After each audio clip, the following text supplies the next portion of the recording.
Tight ends that I think are probably mid to low end tight end twos this week are Juwan Johnson, Will Disley, Mark Andrews, Eric Hall, and Isaiah Likely. Juwan Johnson hasn't been that great for us in fantasy, but with Taysom Hill out, I think he sees a couple more opportunities. I just don't think that he's that high of an upside play. If he scores a touchdown, though, he's going to perform much better than this. Will Disley plays Denver this week. I do think that while the Chargers' passing offense is very limited with Greg Roman and Jim Harbaugh there, I think that they're going to try to utilize him a little bit more in the matchup against Denver.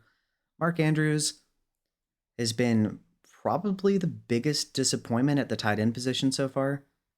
It's not a good matchup against Washington. He did have a little bit more utilization this past week against Cincinnati. And so I do think that in general, the Ravens are going to pass a lot more in this game too. I just don't think that Mark Andrews and Likely are the beneficiaries of that. I think that Zay Flowers is. And so I do think that Mark Andrews isn't a void this week. Eric All is playing the Giants. He is on the rise. It's just that with him and Gesicki splitting the snaps, it's kind of curbing both of their upside. And so I do think that there are a lot more high upside plays this week, but I still think he sees some utilization against the Giants. Isaiah Likely is playing Washington. He happened to score a touchdown last week, but otherwise was basically a non-factor. And so while he does have a ton of weekly upside, it's just the consistency isn't there, and it's really tough to project when he's going to have one of those good games. Tight ends that I think are probably mid to high-end tight end twos this week are Jatavian Sanders, Hunter Henry, Zach Ertz, Cole Kmet, and Pat Freiermuth. Jatavian Sanders is playing the Falcons this week. We saw a little bit more utilization last week, and so I think that continues, and he sees a couple grabs. I just don't project him to score a touchdown. Hunter Henry is playing Houston. This one is a little bit tricky because with Drake May at the helm, I do think that there is more potential upside for the Patriots. It's just a rookie quarterback stepping in makes it hard to trust anybody in the passing offense. And so I do think that in a tough matchup against Houston, there are better starts, but maybe they look to get easy completions with Hunter Henry. And so that one will be interesting. Zach Ertz is playing Baltimore this week. And so I do think that he has a good amount of upside. I just don't think that he scores a touchdown. And so for that reason, I think he's more of a tight end too. Cole Kmet is playing Jacksonville. I don't like him as much as I like the wide receivers for the Bears this week. Their matchups are a lot easier than Cole Kmet's is. And so for that reason, I don't think he sees quite as much volume.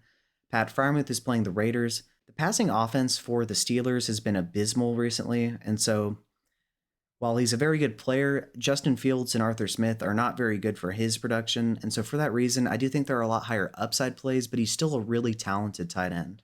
If you like what you're hearing and seeing so far, feel free to like and subscribe. It's a free and easy way to support the channel. Thanks. Tight ends that I think are probably in the high tight end 2 to low end tight end 1 range are Cade Otton, Theo Johnson, and Dalton Schultz. Cade Otton, after a really slow start, has gotten more volume recently, and so I do think that he's a pretty good bet against the New Orleans Saints. It's just there are better tight ends ahead of him, obviously. And so I do think that if you don't have one of the elite options, he's a pretty good bet this week. Theo Johnson, we saw a lot more utilization, sans Malik Neighbors. And so I do think that Theo Johnson is a pretty strong start, once again, just like with Cade Otton, if you don't have one of the better options at tight end. Dalton Schultz, I think that without Nico Collins there, everyone else gets a boost. And I think with Joe Mixon being there, that also increases the efficiency of the offense. And so I think he sees a couple of additional looks this week. It's just, I don't think he scores a touchdown. But any one of these games, he could have one of those blow-up games that he had this past season. And so we'll have to keep track of his performance from week to week without Nico Collins. Tight ends that I think are probably low-end tight end ones this week are Tyler Conklin, David Njoku, and Dallas Goedert. Tyler Conklin has gotten a lot of utilization the past couple of weeks. I think he still sees a good amount of targets in this game. I think the offense in general is going to improve. I just don't think that he scores, and Buffalo isn't the easiest matchup either. David Njoku's finally back. I'm excited to see him play. Philly, however, is a brutal matchup, as well as having Deshaun Watson throwing to you. And so I do think that he's a sneaky play this week. I just don't think this is one of those boom games due to the matchup. Dallas Goedert is playing Cleveland. When we didn't see Devontae Smith and A.J. Brown playing, we saw a massive uptick in production from him. I think with him back, though, that he kind of returns to earth and becomes more of a back-end tight end one. Plus, the matchup against Cleveland isn't easy, so I don't project one of those massive games from him this week. Tight ends that I feel comfortable as being tight end ones this week are Evan Ingram, Dalton Kincaid, Jake Ferguson, Kyle Pitts, Tucker Kraft, Sam LaPorta, Trey McBride, and Brock Bowers. Evan Ingram is returning from that hammy injury.